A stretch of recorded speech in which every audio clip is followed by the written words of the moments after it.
But anyway, so this call has an outline this time. I was going to, so with the last release, I was going to start doing, demo videos again. But then it kind of blew up. And so now there's, I don't know, almost 1,000 stars on GitHub. And so I figured I'd do a real kind of Aptron video. And so that's what I've been working on.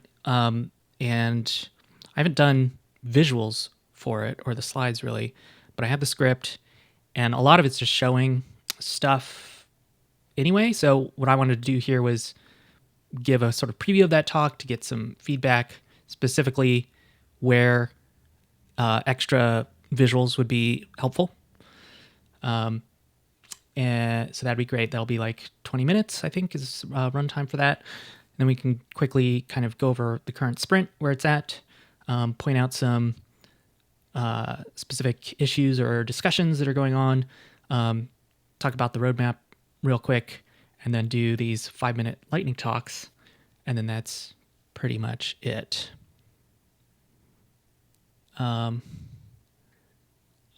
can get started with this talk. Let me make sure I can see chat while I'm doing this. And so I'm Jeff, independent software developer. Today I want to show you what I've been working on for the last couple of months. It's called Aptron. Aptron is a new kind of development environment, and I would say general purpose compute platform. And even though it's only a couple months old, it's based on like 5 years of independent R&D. And if you've seen the video on Wanix, that's another component of this research, which Aptron is built on. And the goal of this research, which I can kind of summarize now these days, is to try and find a system that enables creating the most possible software with the fewest possible components in the fewest possible steps, which I've less formally often described as being able to just throw together any software. And it all boils down to leverage gained through simplicity and generativity. So Aptron is modeled after systems that are generative. They can be used in many ways. They can surprise you with new uses, and they get more value the more you lean on them. And so most frameworks and software stacks are at least about leverage, but they're often tied to a specific software vertical or domain, web apps, mobile, CLI, backend, home automation, distributed systems, embedded. There's so many kinds of software, but normally you'd pick your stack and then you get leverage in that one lane. So Aptron is my attempt to give us maximum leverage across as many lanes as possible. And so you could say if an end game software stack could exist, this is what I think it would look like, or at least the foundation of it. So this demo is for, most of this work is written in Go, but Aptron also uses plenty of JavaScript. So if you're a Go or JavaScript developer, but also if you're a Linux person or a web person, I think you'll find this compelling, especially if you're interested in cutting edge software development stuff. You're going to see things here that, as far as I know, have not been possible before. Okay, so if you've used GitHub before, which I imagine some of you have, you may or may not know that if you hit comma on a repository, it'll let you start up a code space. And a code space is a cloud IDE. It's one of many. You might have seen, see how long it takes to start up here. Ooh, man, it's still going. And this is GitHub. There's also Replit. Some of you may have seen it actually looks entirely different. Gitpod, which has now been acquired. These are all turning into like AI development environments. Glitch, I had a picture of Glitch somewhere, which is now defunct, unfortunately. It would seem that there is, a problem with the sustainability of the business model of these or something, because they all seem to go away or get acquired and become something else, which is interesting. Here's another one, Code Sandbox. And so while you use all of these in the browser, the keyword is cloud. These are cloud IDEs. And so Aptron here, at first glance, looks like any other cloud IDE, and it certainly is an integrated development environment, in fact, based on VS Code, like many dev tools, cloud IDEs, and AI platforms. But under the hood, Aptron is quite a bit more and quite a bit different than any cloud IDE. The key thing is it's entirely in the browser. So normally when you launch cloud IDE, like Codespaces, finally it started, it's not that different than a lot of cloud software. A Docker container spins up somewhere, probably orchestrated by Kubernetes on some cloud server, and there's a whole team of people that keep it running and maintain, which implies a whole organization to support that team, to sell a product, to pay the salaries of those people. And so there's a budget, there's operations costs, there's maintenance, on-call, etc. We can throw all of that away because Aptron is just static files. The whole environment runs in your browser. There's no application servers, there's no backend containers, there's no cluster to manage.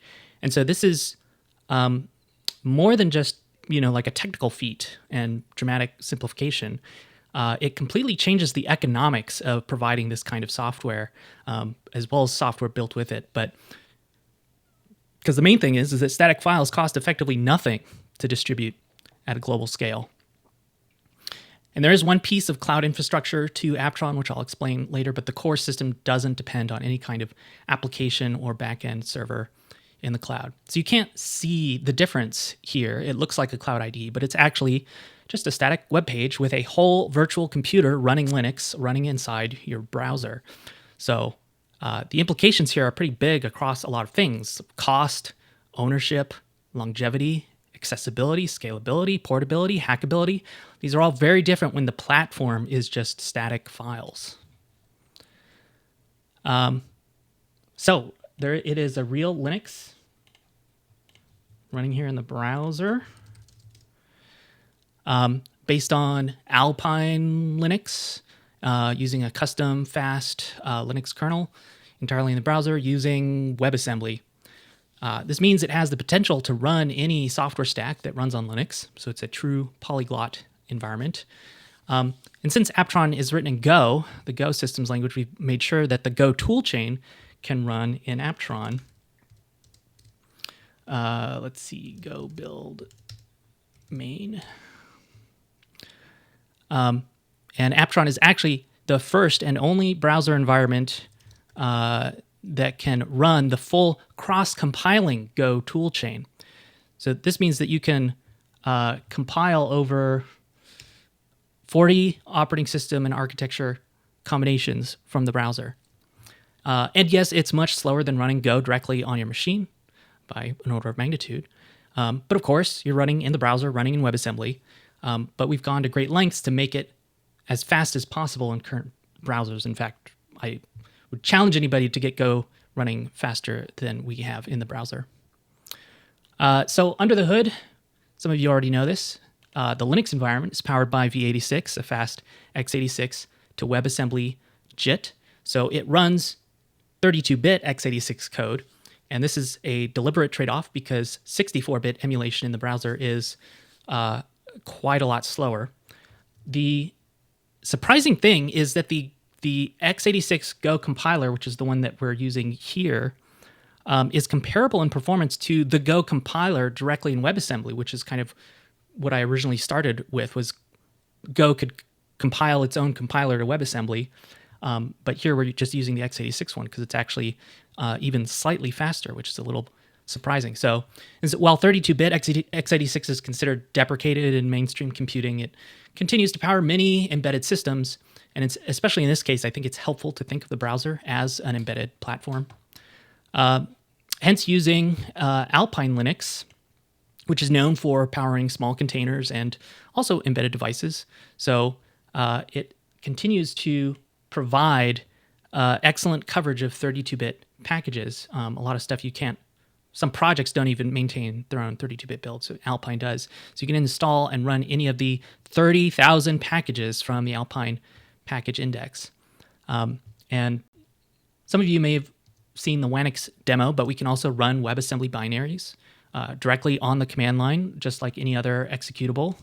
I don't have a demo here, but this means you can drop in any WASI executable compiled from any language and use them like any other executable in the Aptron environment. So as WebAssembly matures, x86 acts as a compatibility layer in Aptron, allowing it to run significantly more software.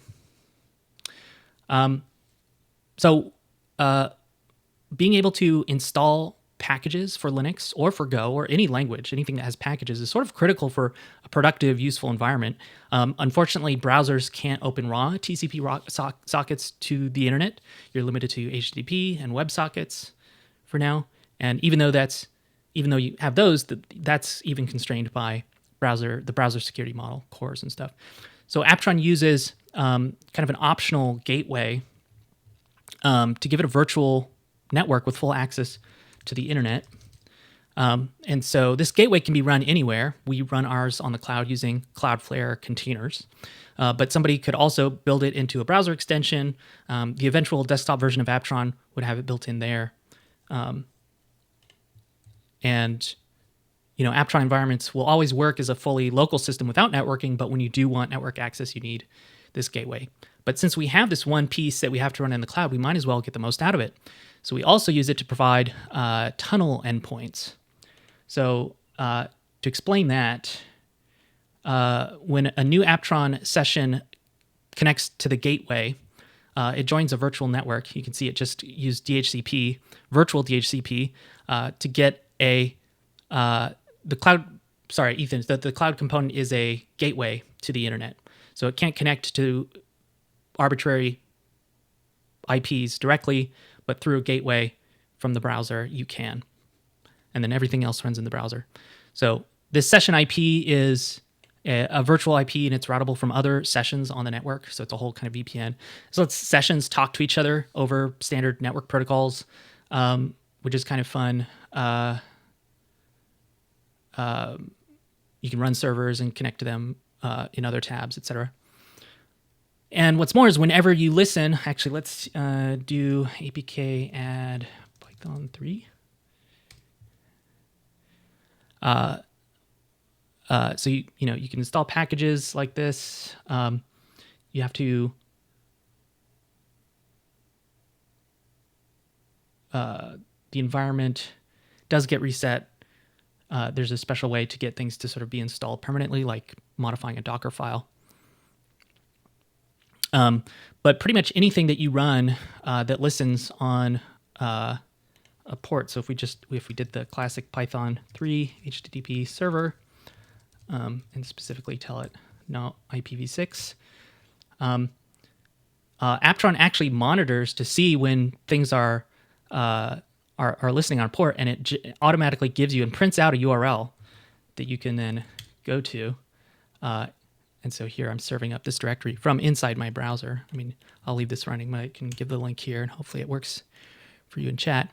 So as long as the page is open and the server is running, that URL will work. So you get ngrok-style local tunneling for free. You can spin up a dev server or a game server in Aptron, get a public URL, and share temporarily with anyone. So for demos, previewing, ephemeral sessions, or anything like that, quick hacks, this is really handy to have built in. Let's see, I guess I want to leave that running, so I'll open another Aptron.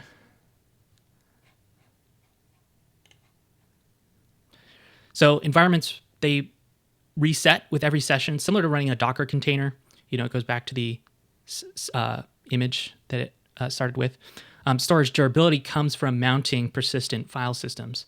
So this is where being built on Wanix is useful, because it provides file system interfaces to various browser APIs. In fact, you can go and look at all of those APIs here. The DOM API, it's all here. But it also includes storage APIs. So Wanix is sort of more of a file system toolkit, and Aptron uses this to set up mounts that are backed by browser storage. But then they're also synced to a remote file system. And by default, we sync to Cloudflare's S3 compatible object store called R2. So it's basically the same setup as Dropbox. It keeps a local copy of files in the browser, that work offline, but it also syncs them to the cloud when it can. This way, other devices can pull down your files, giving you persistence across devices while not requiring the network to function. By default, there are 3 mounts that have this sort of local first storage strategy. One is the project mount, which is basically the files that are shown in the Explorer by default. There's also a user mount. So my home directory is also persistent, and it goes with you to any environment that you're signed in. But there's also this public mount, and this is used to serve a static website on a separate URL. So it's like GitHub Pages, except synced live. Anything in this directory is sort of immediately published to a website. So these mounts are completely optional to use, but they open up a number of different ways to use Aptron environments. The most obvious is as an IDE for software projects, but the public mount also makes Aptron into an editing backend for websites. We could, I guess, even do some invalid HTML.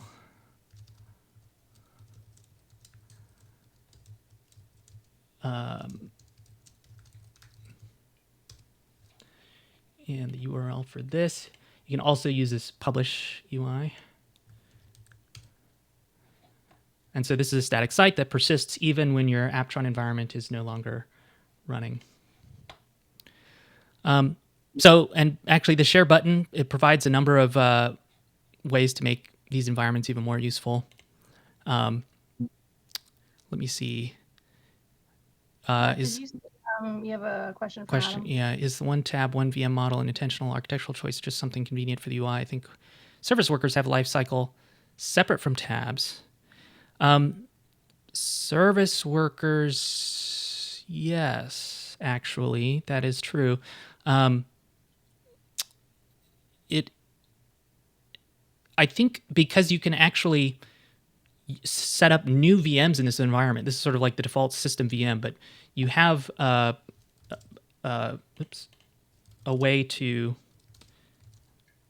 manage new VMs in this environment. And one of the things that's on the roadmap is to do, because they run in web workers, the only way to get a screen, an actual graphical screen, is to have a off-screen canvas and have that. So I'm patching v86 right now to make that work. But then you can have this sort of generic screen that could be in a tab or full screened that then outputs whatever is running in that VM, and you could run Windows or whatever in there as well.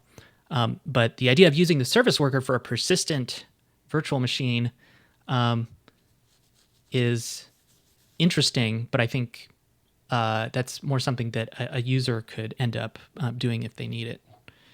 I don't have any particular reasons to do that yet, the way I have planned to use service worker.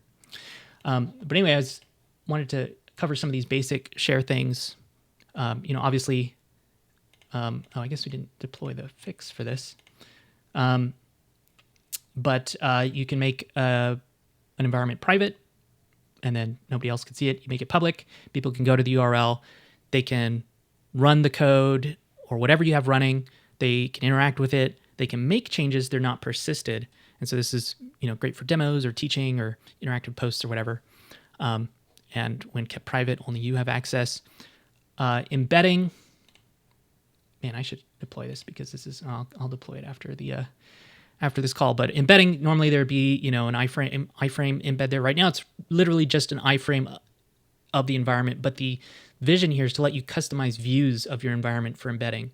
So you can say, give me the full IDE like you'd see if you went there, or just the terminal, or just certain files open, or with the file browser without, or show something custom. And so that way you can use Aptron to embed a virtual machine on any website. So one use case is, just generally creating embeddable playgrounds for software that normally couldn't run on the web. So if you had like an open source command line tool, you could build an environment on Aptron and then embed a custom, maybe just the terminal version of it on your docs or marketing site and let people play with it instantly in the browser with no install. And you don't have to worry about any of the work of like, how do I get this to run in WebAssembly, et cetera, And then I also mentioned publish, and this is really just a convenience workflow that will take some source directory in your project and then sync it to /public. But that lets you do things like keep source files in the project mount, run your favorite static site generator, and then control when the built site is made public. You could also have your static site generator directly put stuff into /public if you want. There's a lot of different ways you can use this, but really think of this as a generic way to deploy permanent static artifacts. So they could be software builds, but they could be, an activity pub feed. Because Aptron itself is also just static files, you can even use Aptron to create and deploy a separate custom Aptron environment or Wanix environment. So there will be more demos of that soon. And then, of course, extensibility and self-editing. So Aptron environments can be used in a number of different ways, but this goes quite a lot deeper. This part isn't finished yet, but Aptron is built around VS Code, so it inherits VS Code's extension model. The extension model, lets you do a lot of things I guess most people don't know, but for example, these tabs are called editors, and you can create new editors based on web views. So you can basically create new types of interfaces that show up as tabs, new types of interfaces that show up in the sidebar, etc. And because you also have access to the DOM directly, you could create an iframe that covers the whole screen and then shows whatever you want. So you can... one of the things that we're doing that's kind of interesting is making it so that you can live develop the extensions. So it's like they're loaded in the environment as you're working on them, assuming that they compile. And they are technically VS Code extensions, but you're effectively extending Aptron itself. So,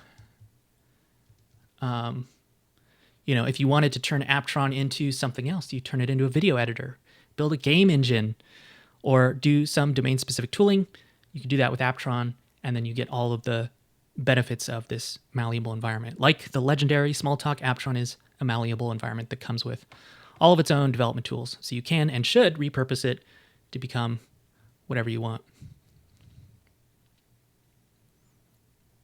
It's VS Code, but this time there's no AI. AI is a thing I don't want to talk about yet, but has some interesting implications in this setup. But other implications that I want to talk about. So where does the cloud run? Are you saying where does the internet gateway run? Right now it's running on Cloudflare. If that was the question. Yep, free Cloudflare. It's also a Docker container, so you can run it wherever you can run a container. It's not fully ported to be independent of Cloudflare workers yet, but that's the idea. So not including the two main dependencies of Aptron, which is VS Code, and then Wanix. Really, Aptron-specific code is only about 5,000 lines of Go, HTML, and JavaScript. And so to give a sense of scale, there's a micro framework in Python called Bottle, which is a single file framework.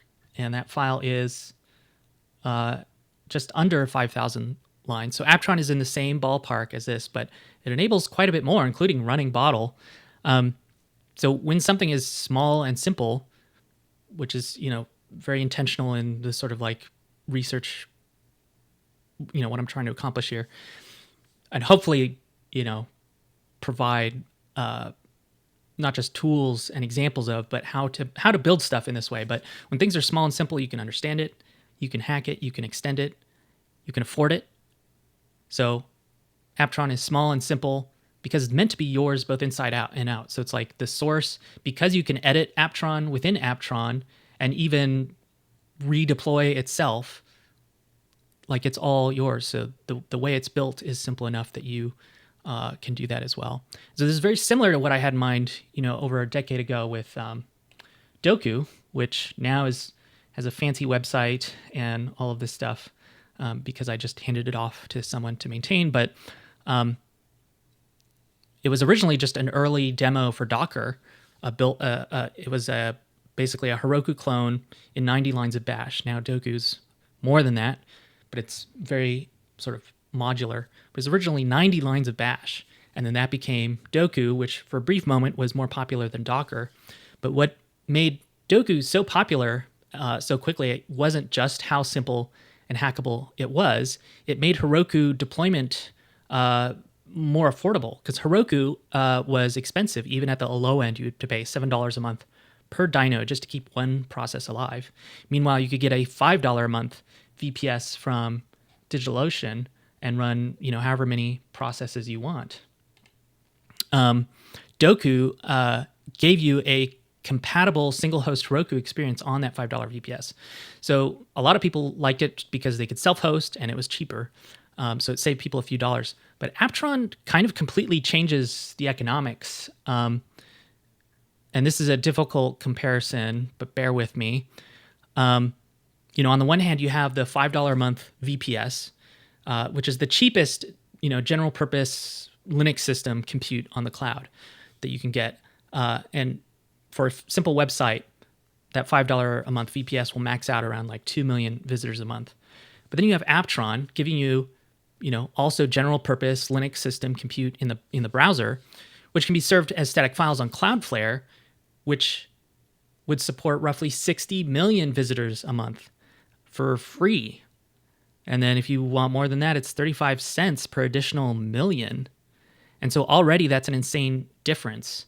And that's without a CDN, which would reduce the cost by 50% and add 10x capacity. So this is effectively free global scale. That's where we're at with CDNs. But even more than that, if you did the VPS route, there's hidden costs of operations, right? It needs to be kept running, up to date, secure, an ongoing cost that usually, this is what at cluster scale costs the most for an organization, is the cost of operations staff, the salaries of the people that are keeping it running 24/7. But with static files, zero operations and zero cost. An organization isn't even necessary. If you want to build software today that runs, some SaaS thing, you need to start a company just to have something run it. But now you don't need to do that. So like some of us, like me, don't want to have to start a company and pitch the same thing for 10 years just to keep something we made and put online alive. We have many other things to make. And, this has already been true for static, JS, HTML websites. But now you can actually run so much more and create so many more experiences and bring existing experiences to the web in a way that, just lasts, right? There's a decent chance that I could take an Aptron environment with custom Linux software that I made, put it online once, forget about it, and it could be, probably not, but it could be online longer than my lifetime, right? It might eventually only be on archive.org if that still exists, but at least that's even a possibility because it's just static files. You can't say that about software running on a VPS. Like once you put it up and the server goes down or something breaks or whatever, it's gone. But you publish something built with Aptron, and will last as long as a static site will. So I don't know if I'm crazy or if this is kind of a big deal for a certain kind of software. So to wrap up, Aptron is still alpha software in active development in terms of broad strokes. It's all there for the sort of kind of core mechanisms, but with your feedback, it could go into even more exciting directions. I'm excited to finally be applying years of research into something people can actually try. So please do try it and let me know how it goes.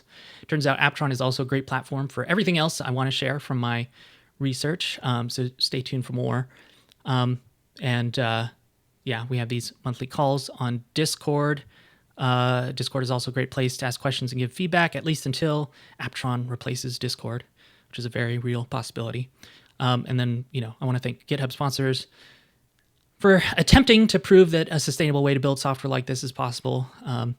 Also, thank collaborators Tara, Rick, Joel, Adam B. And then that's it. Thank you for your attention and interest. That is the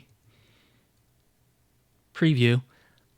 So there's going to be some slides to describe the economics and cloud infrastructure, but if there's anything that was worth doing more than what I had, which is trying to show stuff,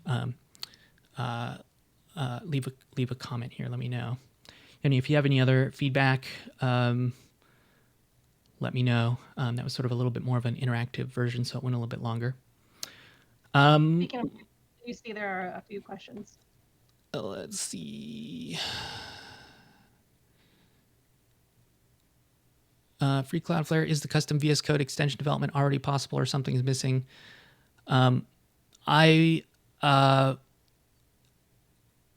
It's possible to do VS Code extension development, but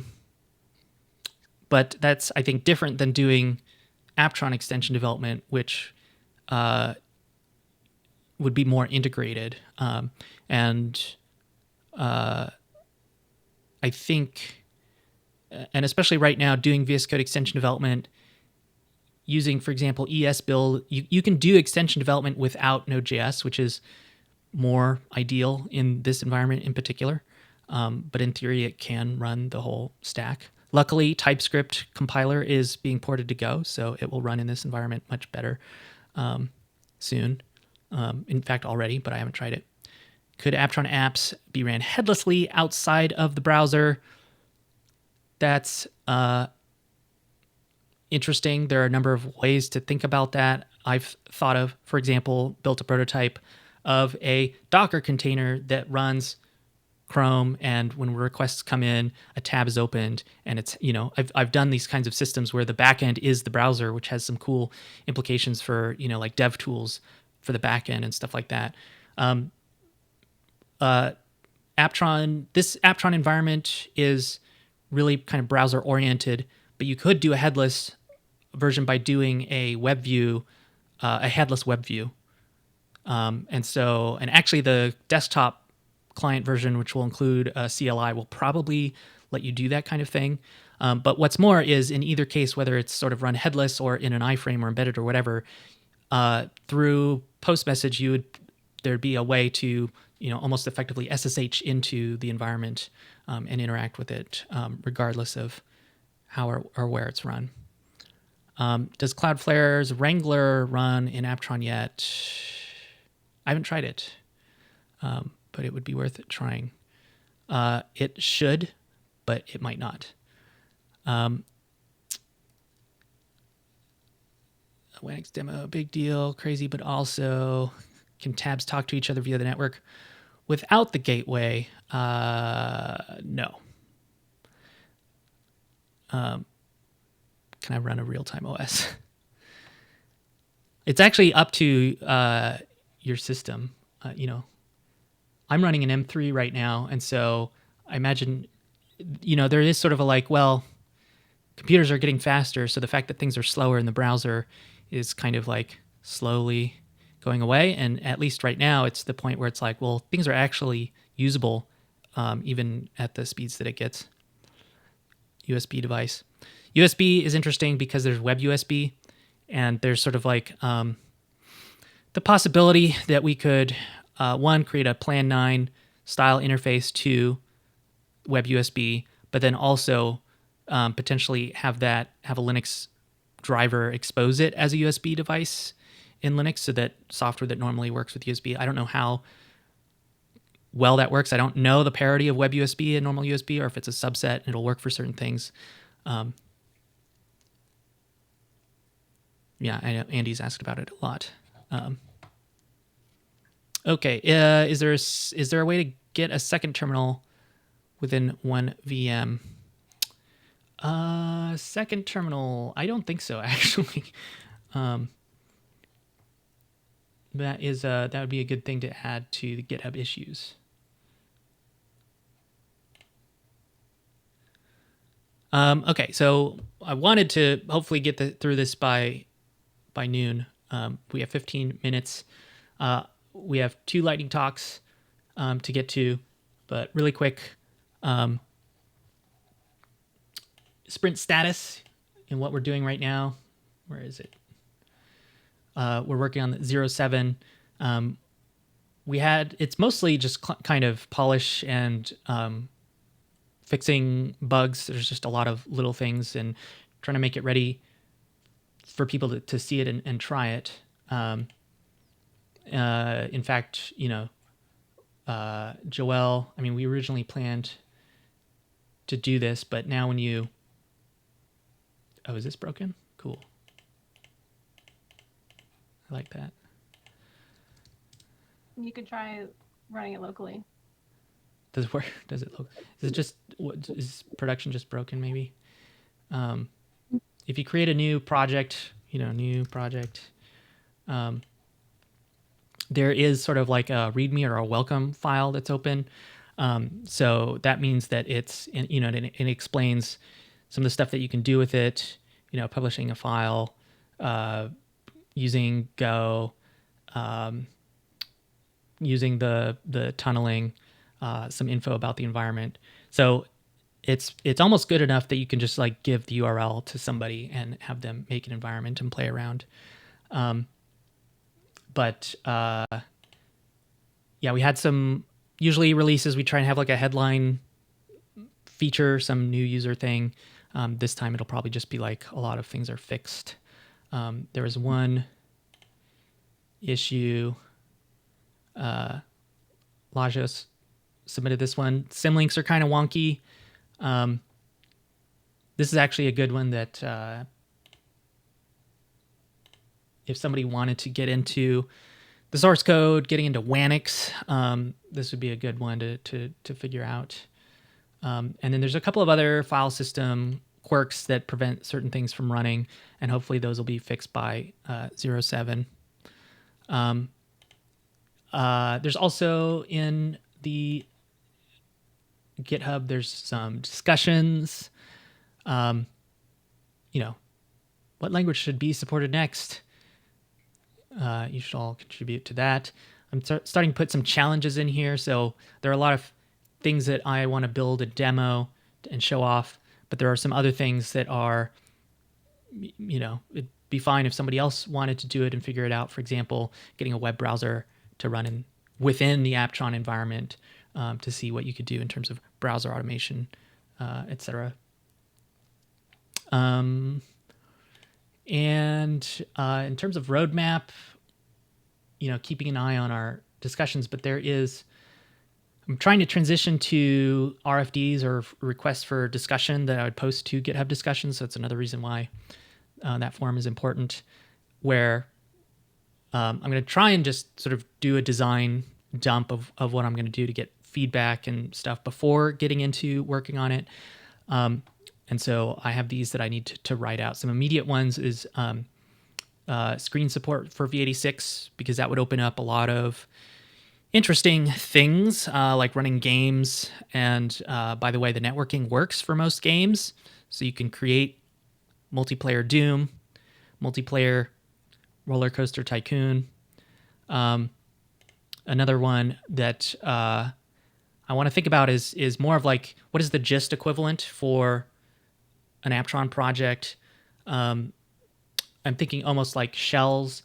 Maybe they're not something different, but imagine getting something that just starts up in a shell, and then if you want to add files or open files, you can.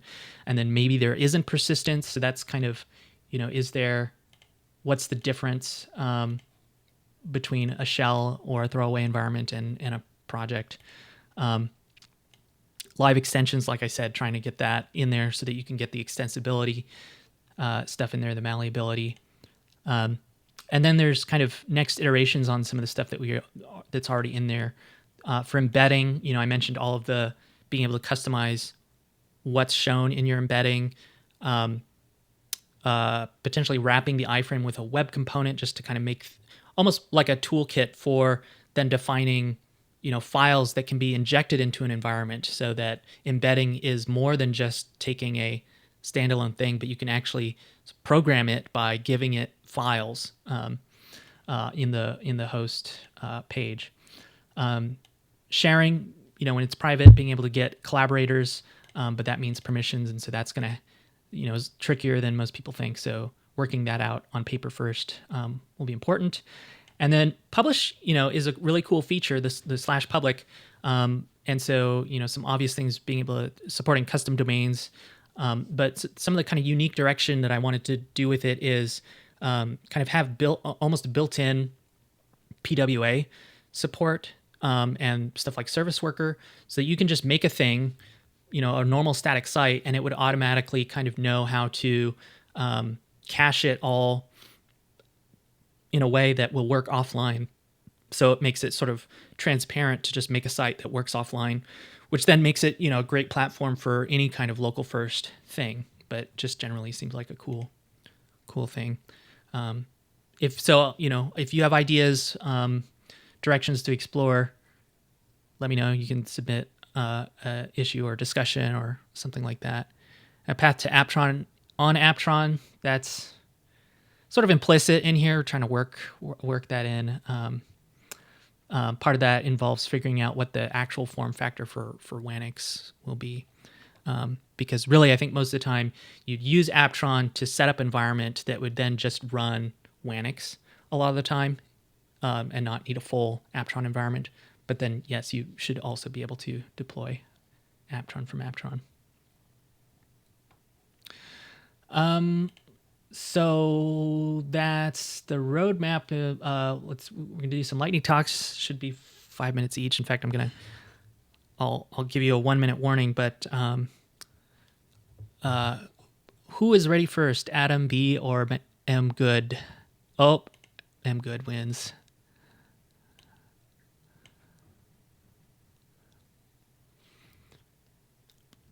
All right, so quick mic check. Let's see, you are muted. Oh, okay. There we go. Okay, and then share your screen. I need permission, I believe. Oh, do I need to stop sharing mine? Maybe let's try that. Now try.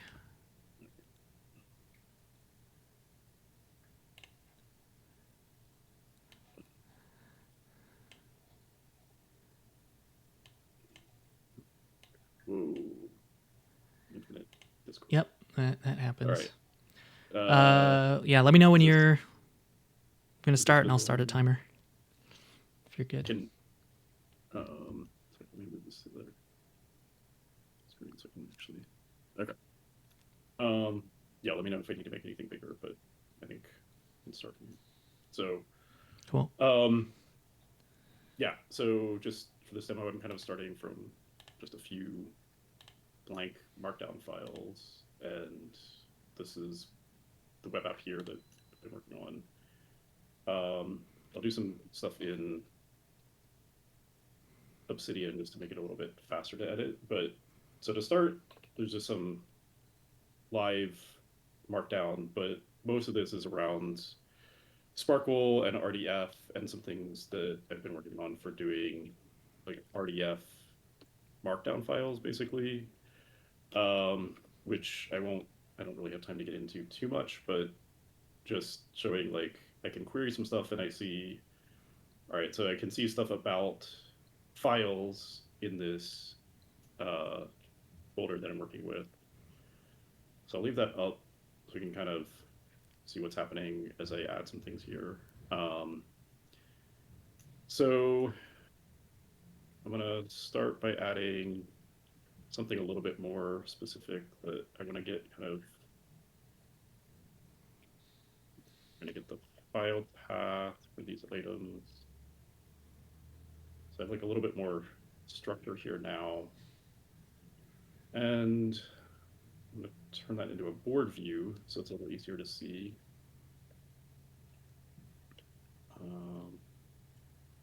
And kind of only really care about the path. So one thing you'll notice too is that like I can link and open these files. And then I wanted to add a little bit more structure here. So like this doesn't exist yet, but I can say like, oh, what if I had a status? And I went to group by status. Well, they don't have anything, but if I give it some info here about what the groups should be, now that happens, and I can kind of sort things here that updates as I drag and drop. And again, these are all just local files. It's working directly with the markdown. And then maybe I'm on priority.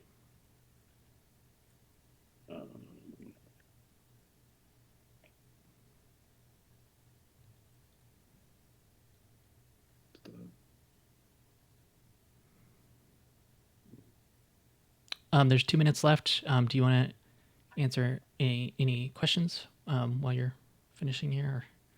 Or I can wait till the end, or just curious so if I can ask questions along the way. Well, yeah, I guess I'll just show quickly here. Yeah, so there's more stuff that I guess I'll just kind of show a few examples of like stuff that I'm actually working with. So this is kind of like my daily planning board with some like tasks that I'm working on. So you can see a little bit more of like the actual like subgroups and groupings. Working on building out some stuff. So a lot of it is kind of inspired by things that I was doing in Notion, but wanting to have a little bit more control. So like listings of like kind of links I've saved and then kind of organize them by like, oh, these are things that I want to read about web dev and keeping track of that.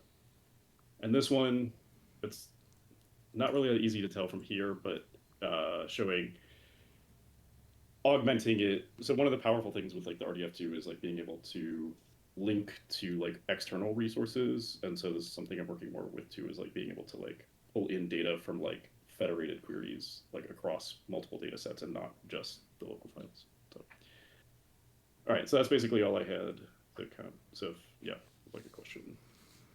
One question was, is this all, well, first of all, this isn't in Aptron, I don't think, but I'm pretty sure, pretty easily run in Aptron, yes? Right, It's yeah, just not static. not in Aptron, but yeah, like that could be a cool way to make use of it.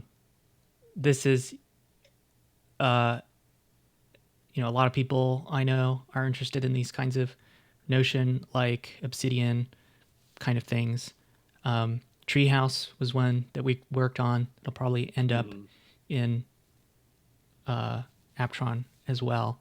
But I think part of the idea of Aptron was to give a platform for people to make systems like this too. So, in theory, there should be a lot of benefit of kind of at some point building or at least using Aptron to publish this or something. Any other questions for Matt? The RDF is interesting.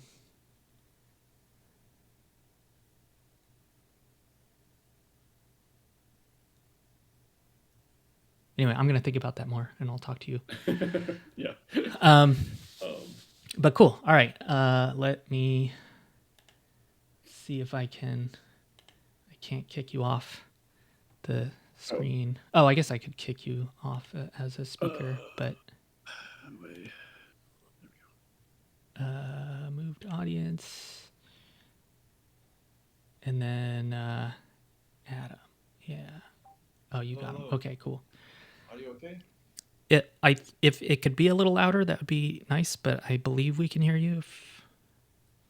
What volume is max? It is a bit quiet, but I mean, you can always speak loud. and everybody else whisper.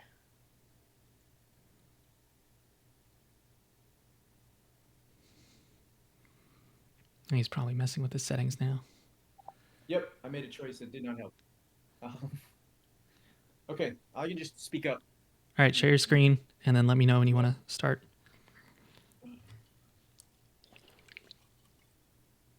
Share application, that guy.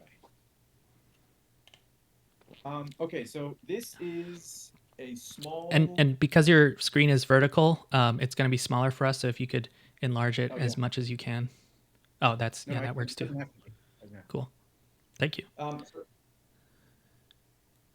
Yeah, I'll start. Yep. Hello, everybody. I am going to show just a slice of a larger system. Most of what I'm going to show is in an instance of VS Code running in the browser. It is not running inside of Aptron, although there's no interesting reason for that to be the case. This is an environment that's meant to be very malleable. Again, I'm just going to show a piece of it. This general environment is called Synthesizer. It's an environment for real-time software development. Not developing real-time software, but developing software in real time. The goal is to blur the line between using software and authoring it. Inside here, we have the file tree. We have things that look like units. We have things that look like files. We call them units. A unit is like a file, but a bit more general, where the unit can have contents like a file, but it can have other attributes as well. And so I have an entire programming language here implemented in JavaScript. I'm not going to get into everything the programming language can do, but I am going to show just a couple of things.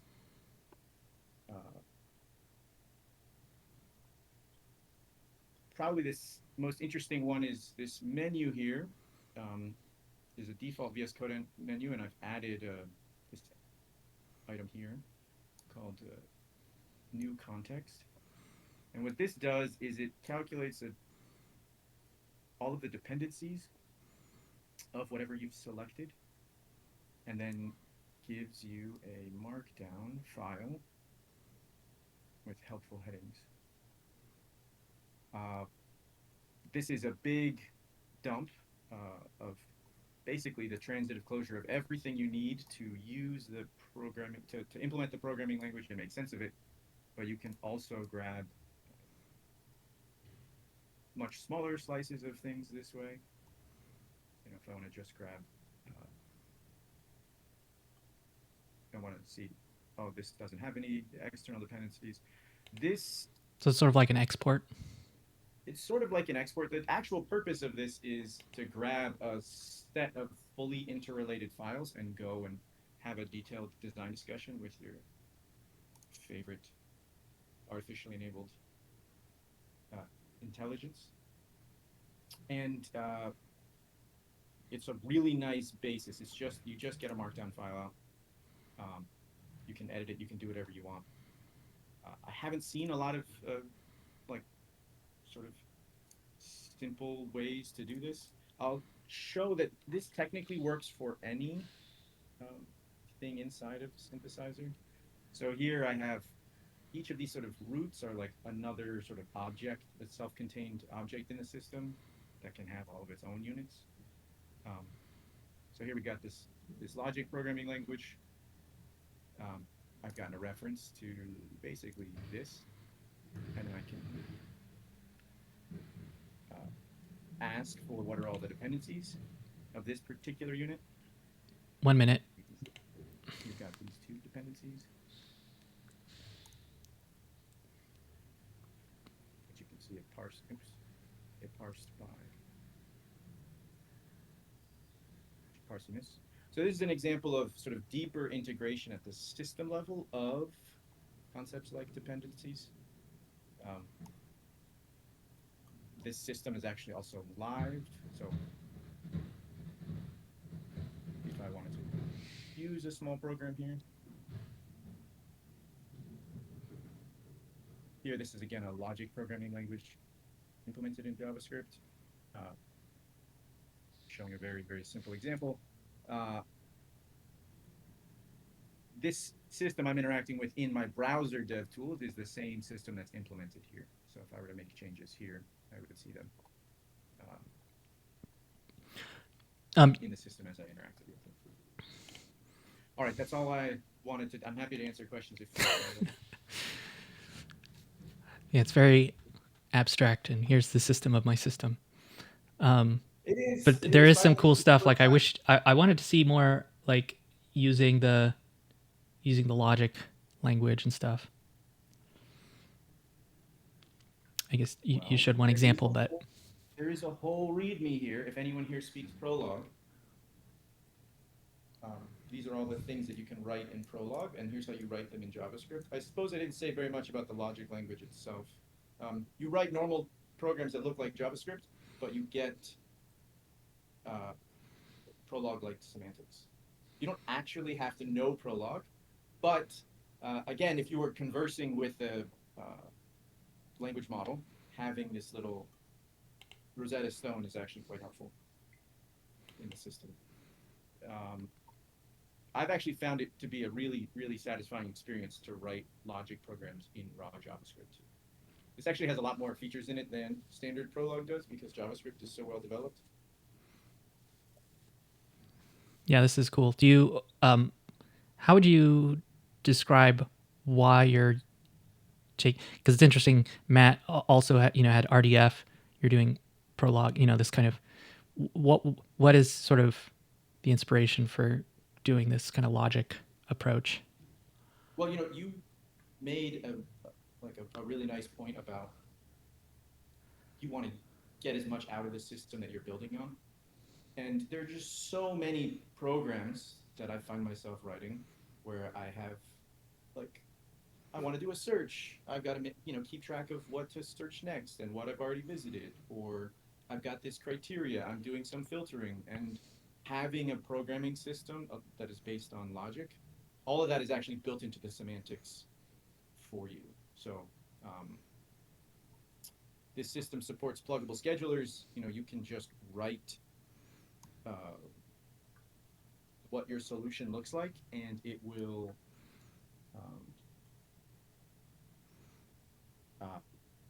you can say I want to use depth first search or breadth first search, and the system will change what it searches for. The thing about logic programming is it is just profoundly useful once you wrap your head around it, but it's very hard to describe it to someone who's on the other side of that. Can you share a URL to that README in the chat? Yeah, I remember ages ago, Jonathan Blow was looking at using Prolog-like language to describe game systems because of it being sort of like a simpler representation of relationships than having, two-way references and stuff like this that can get out of sync. Yeah, if folks haven't already seen something like this, the most mind-bending thing that you can do is you write your program, which is a relationship between things, and then you can query it forwards or backwards. You decide after the fact what is unknown and what should be searched for. And normally when you write a formula in an imperative programming language, you say, the simplest example is I have the temperature in Fahrenheit and I want to calculate Celsius. And if you want to calculate it in the reverse, you write the function that goes in the other direction. With a logic system, you just write it once and you say, well, I know the Fahrenheit, so what's the Celsius? Or I know the Celsius, so what's the Fahrenheit? So the ability to write things once and then use it every way that you want is it's profound. Yeah. Cool. Look forward to more demos as this develops. Yeah. Sounds good. All right, let's kick you off and wrap up here. Thanks everybody for coming. I did record this, so hopefully there will be a video up of it soon. What else did I want to say? I guess I already said that it's really easy to share Aptron because it has that welcome file now. If you have old Aptron projects, as I know some of you have tried it early, you may have to, especially if you've done custom environment builds, the environment gets out of sync as Aptron is updated. For now, that's one of the big things that I'm working on in this release is to use a copy on write so that your changes are layered on top of the system image so that as updates are made, your projects come along with it. If your environment is ever broken in some way, just let me know. There's probably a way to fix it. But Yeah, that's it. Cool. This was good. Let me know too if you have any feedback for improving these monthly calls. The next one will be in January at some currently unknown date. Well, we were initially saying like the third Thursday. Oh yeah, third Thursday. Is that what this is? Is this the third Thursday? Yes. Okay, probably the third So Thursday. It would be the 15th. Today's Christmas. Yeah, I wouldn't even know. What did you say? The 15th? Yeah. Cool. All right, and the event will be up in the Discord, etc. Cool. Thank you, everybody.